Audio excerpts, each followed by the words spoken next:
A quick new idea daily from the world's greatest TEDx talks. I'm your host, Atossa Leoni, and this is TEDx Shorts.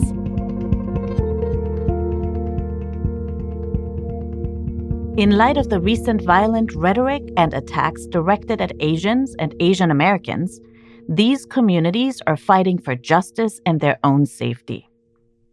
What can we do to combat the racist tropes and stereotypes aimed at Asian communities? To start, we can listen to people like Canwen Xu share their experiences. Canwen was a high school senior at the time of this talk. Today, she asked us to confront the damaging and sometimes dangerous ways Asians are othered in the U.S.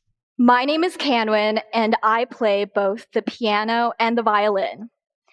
I aspire to someday be a doctor, and my favorite subject is calculus. My mom and dad are tiger parents who won't let me go to sleepovers, but they make up for it by serving my favorite meal every single day: rice. And I'm a really bad driver. So my question for you now is, how long did it take you to figure out I was joking? As you've probably guessed, today I'm going to talk about race, and I'll start off by sharing with you my story of growing up Asian American. I moved to the United States when I was 2 years old, so almost my entire life has been a blend of two cultures. I eat pasta with chopsticks, am addicted to orange chicken, and my childhood hero was Yao Ming. But having grown up in North Dakota, South Dakota, and Idaho, all states with incredibly little racial diversity, it was difficult to reconcile my so-called exotic Chinese heritage with my mainstream American self.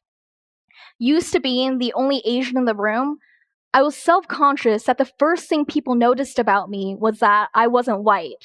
And as a child, I quickly began to realize that I had two options in front of me: conform to the stereotype that was expected of me, or conform to the whiteness that surrounded me. There was no in between. For me, this meant that I always felt self-conscious about being good at math because people would just say it was because I was Asian and not because I actually worked hard. It meant that whenever a boy asked me out, it was because he had the yellow fever and not because he actually liked me. It meant that for the longest time, my identity had formed around the fact that I was different, and I thought that being Asian was the only special thing about me. These effects were emphasized by the places where I lived. People also tend to ask, where does your name come from? And I really don't know how to answer that, so I usually just stick with the truth. My parents gave it to me. Where does your name come from? But out of all of the questions, my favorite one is still the classic, where are you from? Because I've lived in quite a few places, so this is how the conversation usually goes. Where are you from? Oh, I'm from Boise, Idaho. I see, but where are you really from? I lived in South Dakota for a while. Okay, I'm just going to cut straight to the chase here. I guess what I'm saying is, have you ever lived anywhere far away from here where people talk a little differently? Oh, I know what you're talking about. Yes, I have. I used to live in Texas. But as amusing as these interactions were, oftentimes they made me want to reject my own culture because I thought it helped me conform. I distanced myself from the Asian stereotype as much as possible by degrading my own race and pretending I hated math. And the worst part was, it worked. The more I rejected my Chinese identity, the more popular I became. My peers liked me more because I was more similar to them. I became more confident because I knew I was more similar to them.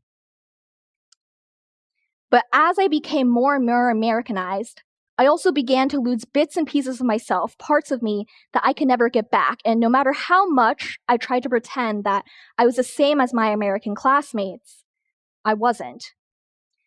Because for people who have lived in the places where I lived, white is the norm, and for me, white became the norm too.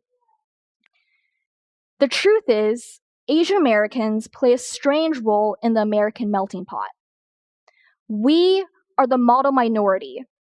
Society uses our success to pit us against other people of color as justification that racism doesn't exist. But what does that mean for us Asian Americans? It means that we aren't quite similar enough to be accepted, but we aren't different enough to be loathed. We are in a perpetually gray zone, and society isn't quite sure what to do with us. So they group us by the color of our skin. They tell us that we must reject our own heritages so we can fit in with the crowd. They tell us that our foreignness is the only identifying characteristic of us.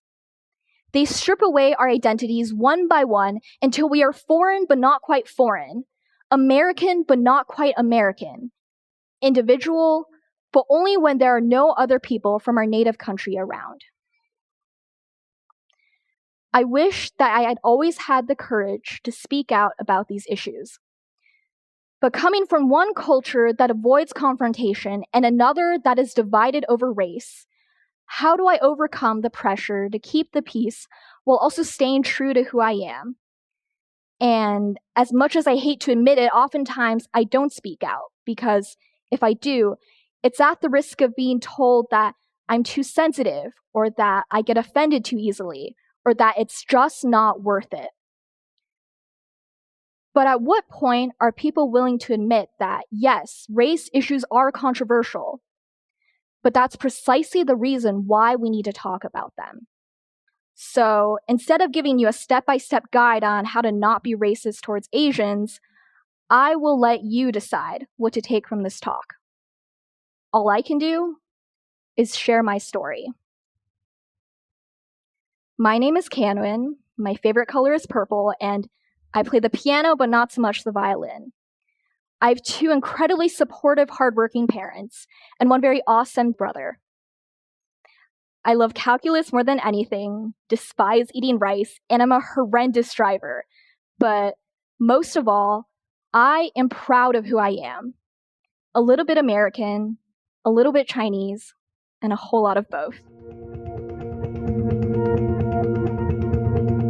The TEDx talk you just listened to was recorded at a TEDx event in Boise, Idaho.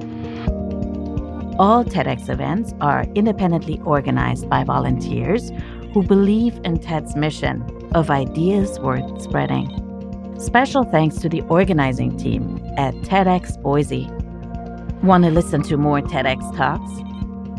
Visit our website at ted.com/TEDxShorts. I'm Atossa Leoni. Thanks for listening, and see you tomorrow.